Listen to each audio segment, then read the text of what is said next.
Bonjour à tous, très chers fans de catch, ici Kozak et aujourd'hui nous allons parler enfin de la toute première propos du Messi de Chicago, appelez-le comme vous voulez, la plus grosse star du business, le free agent le plus hot, qui n'est plus un free agent, le mec qui a fait exploser Google tellement son nom était recherché que même sur Google, CM Punk était la personne la plus référencée, sur YouTube il était top 1 de ce que vous voulez, je sais plus qu'on appelle ça, des tendances, enfin bref, c'est totalement débile, j'ai jamais vu un événement de catch dépasser la popularité, une popularité aussi énorme, je veux dire par là que le catch reste dans le catch, ça reste un sport de niche, et là, c'est devenu tellement populaire, ça fait tellement une grosse bombe. Tous les gens, tous les fans sont tellement rués sur le net à la recherche de la moindre news, à la recherche de la moindre vidéo, que le nom CM Punk a dépassé tout ça et est devenu une référence, une tendance au sein même de YouTube et de Google.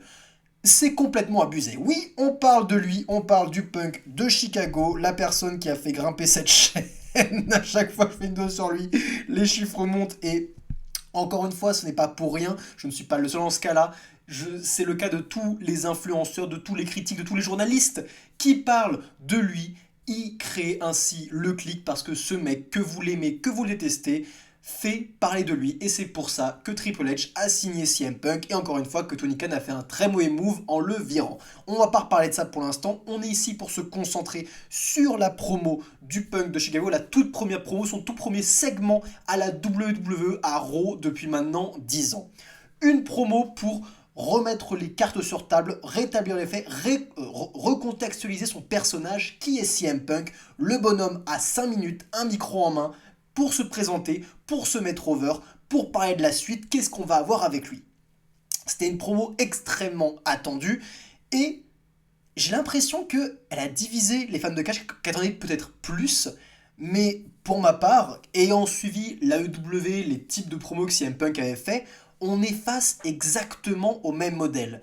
Et j'ai envie de vous dire que heureusement que trop n'a pas été dit, ça ne veut rien dire cette phrase, que CM Punk n'a pas trop parlé, trop expliqué, trop raconté la suite de l'histoire, qu'on n'ait pas directement eu un catcheur qui vient l'attaquer pour monter une rivalité.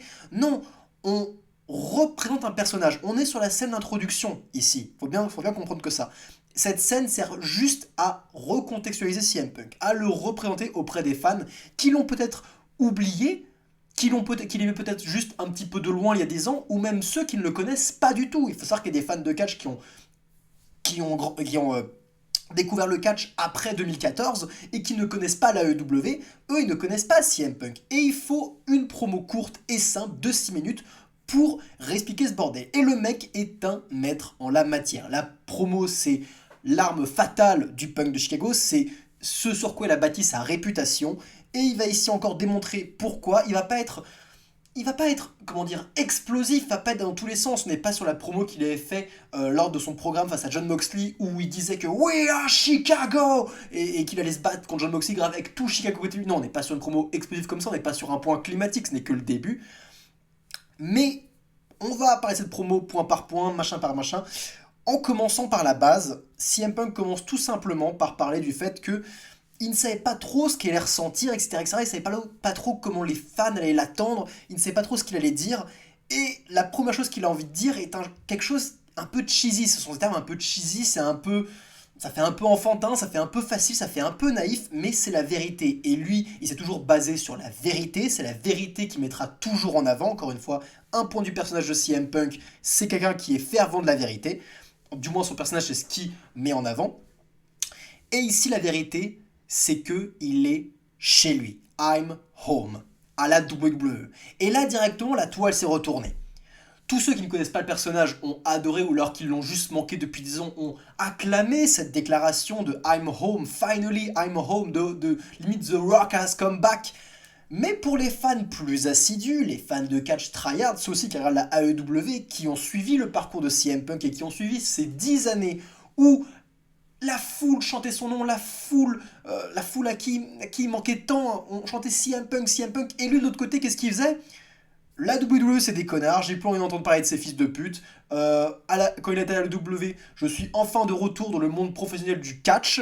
Ça faisait depuis 2005-2006 que j'étais pas dans ce monde professionnel. En gros, il incendiait WWE et à chaque promo, à chaque fois qu'il avait une apparence, il ne pouvait pas s'empêcher de piquer à WWE. Et on peut trouver ça extrêmement hypocrite de sa part de dire me voilà enfin de retour à la maison, là où where I belong, là où j'appartiens, ma place est ici, alors que pendant 10 ans, le mec a juste incendié cette maison. Vous aurez raison de trouver cela hypocrite. Vous n'êtes pas les seuls à trouver cela hypocrite, il y a une autre personne qui trouve cela hypocrite, c'est Seth Rollins. Seth Rollins, plutôt dans le show, a placé lui aussi une promo et a fait allez-y, allez-y, chantez son nom, j'en ai rien à foutre, c'est qu'un putain d'hypocrite. Passons, avançons, je veux plus entendre parler de ce connard. C'était hyper simple, hyper efficace. Seth Rollins a une attitude un petit peu ill, mais il n'est pas en tort. On peut comprendre son point de vue. Et avec ses premiers mots de CM Punk, ça rajoute ça rajoute de la flamme, de la tension, ça rajoute du grain aux propos de Seth Rollins. Mais comment peut-on défendre les propos de CM Punk? Quand CM Punk dit I'm home, moi je l'ai pas senti comme une délivrance de sa part. Je l'ai pas senti comme. J'ai pas senti qu'il le disait avec joie. Il y a une différence entre dire ça avec joie, avec bonheur, je suis enfin de retour à la maison, quel plaisir, et dire aussi ouais, j'ai beau réfléchir, je suis en fait de retour à la maison, c'est ici que j'appartiens. Est-ce que ça me plaît pour autant? Est-ce que ça me plaît profondément pour autant? Est-ce que j'aurais pas préféré être à la EW dans un monde hypothétique, un monde idyllique où tout se serait bien passé? Eh bien, probablement. I'm home ne veut pas dire je suis heureux d'être ici. Ça veut tout simplement dire c'est ici qu'est ma place. Parce que j'étais un catcheur de la WWE pendant plus de 10 ans, que c'est ici que j'ai bâti ma réputation, que c'est ici que j'ai eu mes plus grands matchs, c'est grâce à cet endroit que le nom CM Punk est devenu légendaire. Dire I'm home n'est pas hypocrite de sa part si on prend ses propos avec ce point de vue-là. C'est la vérité. Et moi je base là-dessus parce que je connais le bonhomme et quelque part je trouve ça génial parce que je ne trouve pas en tort et en même temps je ne trouve pas que Seth Rollins soit en tort de le traiter d'hypocrite. Parce qu'il a raison aussi Seth Rollins. De son point de vue il a raison. On est face à une promo où un personnage va pouvoir camper le rôle de face, l'autre va pouvoir camper le rôle de heel, les deux ont possibilité de camper ces rôles, on ne sait pas où ça va aller. Je trouverais d'un point de vue business que c'est plus intelligent de faire de CM Punk dans un premier temps un babyface pour commencer, pour ensuite le rendre heel, mais justement que les deux personnages, qui soient heel ou face, que la foule se range derrière l'un ou derrière l'autre par rapport à l'attitude qu'ils vont avoir, qu'ils aient tous les deux des raisons totalement tangibles derrière lesquelles on peut se ranger. Tout cela fait extrêmement sens.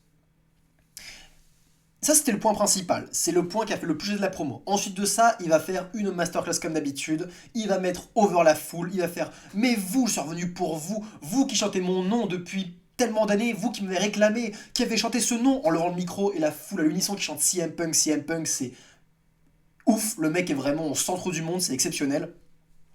Et il va continuer sa promo, il fait quand je suis dans les coulisses, c'était de l'amour partout, tout le monde me faisait des câlins, j'avais reçu des bisous sur la bouche certaines personnes. Et si vous vous demandez, oui, Edge Ellie va bien et elle vous salue.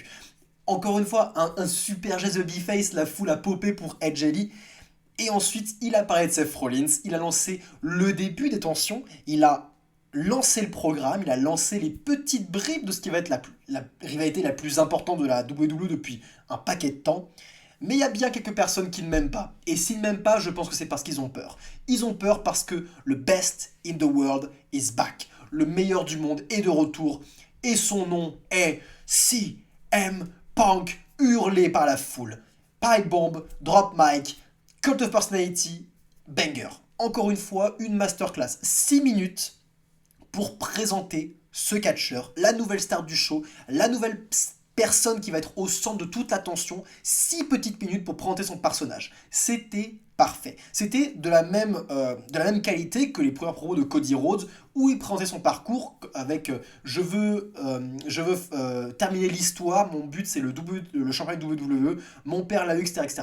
C'était 6 minutes ou 8 minutes, je sais plus trop, où juste il présentait son personnage et il présentait ses motivations. Ici, c'est totalement pareil. Une masterclass. Mais encore une fois, l'autre phrase qui a fait jaser la toile, et j'ai vu énormément de miniatures putaclic, et désolé, je vais encore devoir mentionner Sturi, qui, je n'ai pas vu sa vidéo, mais qui a une miniature qui est malheureusement mensongère. Euh, et et c'est con parce que les gens sont en train de se fourvoyer sur ce que CM Punk vient de dire.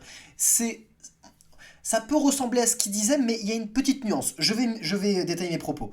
CM Punk termine sa promo sans le micro en main, il regarde juste la caméra, il lui fait un clin d'œil et il fait I'm not here to make friends, I'm here to make money. Littéralement en français, je ne suis pas ici pour me faire des amis, je suis ici pour faire de l'argent. Déjà, j'adorais le I'm not here to make friends, une petite tacle à l'AEW qui, aux yeux des gens qui ne connaissent pas l'AEW, passe aussi extrêmement bien. On comprend la motivation du personnage qui n'est pas là pour faire des amis, il est là pour le business. Mais j'ai vu tellement de miniatures, et dont celle de Story justement, qui marquaient que CM Punk avait dit je suis là pour l'argent. Je suis désolé, il y a une différence entre je suis là pour l'argent et je suis là pour faire de l'argent. La différence est que je suis là pour l'argent, c'est je suis là pour gagner des thunes, alors que ce qu'il a dit mot pour mot, en traduction littérale, I'm here to make money, je suis là pour faire de l'argent, cela veut aussi dire je suis là pour que la compagnie fasse de la thune. Encore une fois, c'est subtil, et le personnage va peut-être évoluer, et encore une fois, son discours peut évoluer et peut devenir un heel pour que son discours devienne I'm here to make money. Je suis juste là pour la thune. Je prends mon chèque et je me barre. Son personnage peut évoluer comme ça, mais pour l'instant, la fondation de son perso, c'est je suis là pour faire de l'argent, pour aider la compagnie. En tout cas, c'est interprétable de cette manière-là. Donc, encore une fois, une très bonne promo. Dans l'ensemble, tout son personnage raconté, cette petite phrase de fin, rajoute la petite cerise sur les gâteaux pour présenter CM Punk. Maintenant, la plus grosse rivalité que l'on attend est bien sûr CM Punk face à Seth Rollins. Mais ça, j'en parlerai plus en détail dans une autre vidéo. On parlait de Drew McIntyre, de Seth Rollins, de Nakamura, de Gunther, de Cody Rhodes, bref, de toutes les rivalités qui nous attendent au sein de la WWE.